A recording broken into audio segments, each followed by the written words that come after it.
Every single morning you walk outside, this invisible shift happens right in your yard. And honestly, you're the only one who doesn't notice it. You feel the porch boards under your feet. You smell the grass, maybe still damp from the night. Everything looks exactly the way it did yesterday. Calm, completely unremarkable.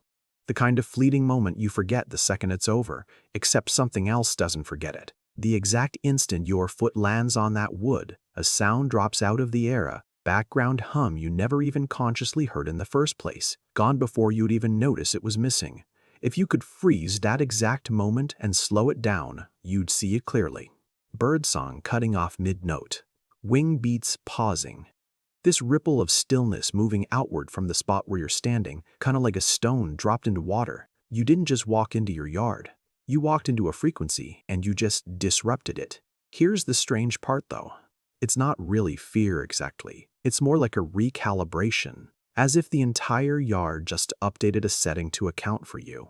It happens way too fast for you to catch and far too consistently to be an accident.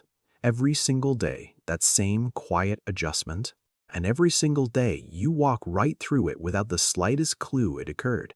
But this matters, because that's only the beginning of what's actually going on out there. Here is something that should probably bother you more than it does. Some mornings, birds work a patch of your lawn for 20 straight minutes, pulling up grubs, hopping in tight, focused circles. Other mornings, they won't touch that exact same patch. And it's not because the food is gone. It's because something about the ground itself has changed in a way you cannot see, hear, or smell. Now, this is where it gets interesting. Beneath the grass, insects and earthworms are constantly shifting in response to soil moisture, vibration, and subtle temperature changes, and birds have learned to read those shifts as a kind of live broadcast. A patch of soil that suddenly goes still, where the usual insect movement stops, reads to a bird almost like a closed sign. Something happened there, something worth avoiding.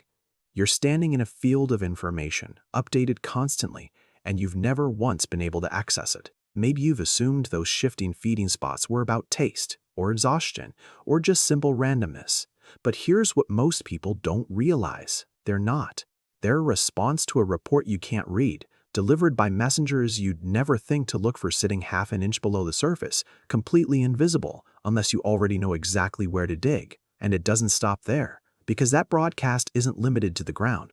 Beneath the canopy of your trees and shrubs, something closer to a shared alarm system is running all day, quietly, without a single pause. When a single sentinel bird spots a threat, its call doesn't stay local. It moves branch to branch, species to species, this wave of information passing through the leaves faster than the actual threat is moving. A chickadee doesn't even need to see the hawk. It only needs to hear a titmouse, 2 trees over, say that it's there. This is the part people miss, and it changes everything about what you thought your yard was. It's not just a quiet backdrop to your morning coffee. It's a functioning network broadcasting warnings across property lines, through hedges and over fences. A signal relay you've been standing inside the entire time, completely deaf to every word of it. Multiply that single relay across every single yard on your street, and the whole picture gets way bigger. Your property was never really its own isolated space, you know? It's just one node in a much larger web stretching block by block, with each yard passing information to the next, way faster than any of the humans living inside them could ever manage on their own. So if the system is really this sensitive, this alert what exactly is setting it off? Because honestly, it's rarely the obvious things. Think about this for a second. Researchers who study urban bird stress have identified these specific, totally overlooked triggers hiding in plain sight in ordinary yards, things you'd never suspect. Like reflective glare bouncing off polished furniture or a parked car, which can mimic the quick flash of a predator's eye, or even the unnatural geometry of a perfectly trimmed hedge. It looks neat to us, but it actually removes the layered, irregular cover birds rely on to judge their escape routes. Even artificial scents-like fabric softener drifting from a laundry vent or fresh paint can register as chemically wrong. In an environment birds expect to smell a certain way. None of these would ever occur to you as dangerous, but all of them, to a bird's nervous system, register as low-grade warning signs. They just stack up quietly until a space that looks perfectly peaceful to you reads as subtly hostile to them.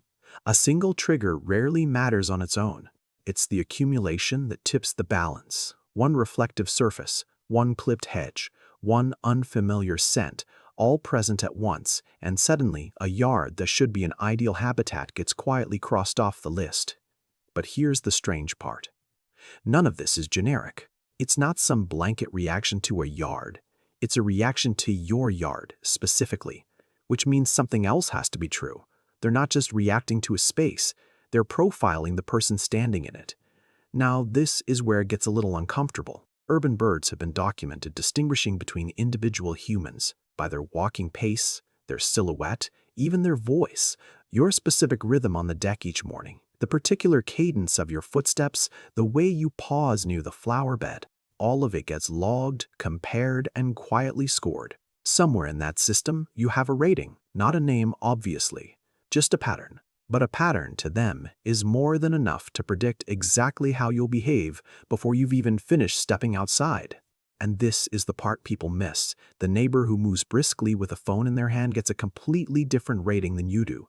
The mail carrier who arrives at the exact same hour every day gets sorted differently still.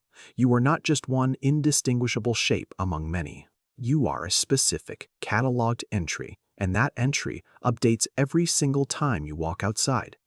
And it doesn't stop with you. It doesn't even stop with this year. Because here's the part nobody tells you: that information doesn't just die with a single bird. Avian spatial memory, especially in species like crows and jays, extends across seasons, sometimes even across years, and it gets transmitted socially, from parent to offspring, flock to flock. It kind of feels like an inheritance.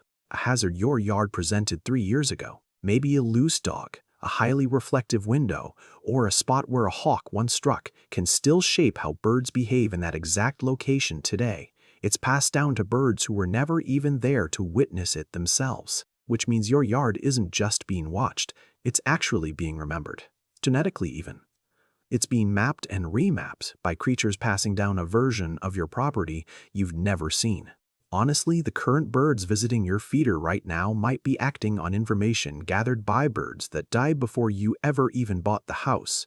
It's a kind of inherited caution or inherited trust, handed down without a single word ever spoken between them. So, what does that map actually look like? If you strip away the fences, the mowed grass, and all those tidy borders you built for yourself, you can start to see it through their eyes instead. Ultraviolet light reveals pathways that are completely invisible to us, flowers and leaf edges that glow with contrast patterns only birds can perceive. And wind doesn't just move evenly through your yard either. It pools into these predictable pockets of lift and shelter that function like highways and rest stops. Even sound carves out specific corridors of safety, quiet channels where an alarm call can travel clean and fast if it needs to. Your ordinary backyard, when you rebuild it this way, stops looking familiar at all. It kind of feels like an alien city, layered, calculated, and just alive with a structure you were never equipped to see. The exact same square footage you've walked across 1,000 times turns out to contain an entire hidden architecture. It's running in parallel to the one you can see, invisible only because our senses were never built to register it. And once you see it that way, you can't really unsee it. You were never just a person standing in a yard. You were a variable inside a system that's been running since long before you moved in. And it's going to keep running long after you're gone. That changes what this whole relationship actually is. You're not some outsider looking in on nature. Your known presence inside of it tracked, remembered, and factored into decisions made every single day, whether you notice it or not. So the next time you step outside, just pause for a second before your foot even hits the ground. Somewhere close by, something has already clocked your arrival, cross-referenced it against everything it remembers about you, and made a decision about what happens next. It won't announce that decision. It never has.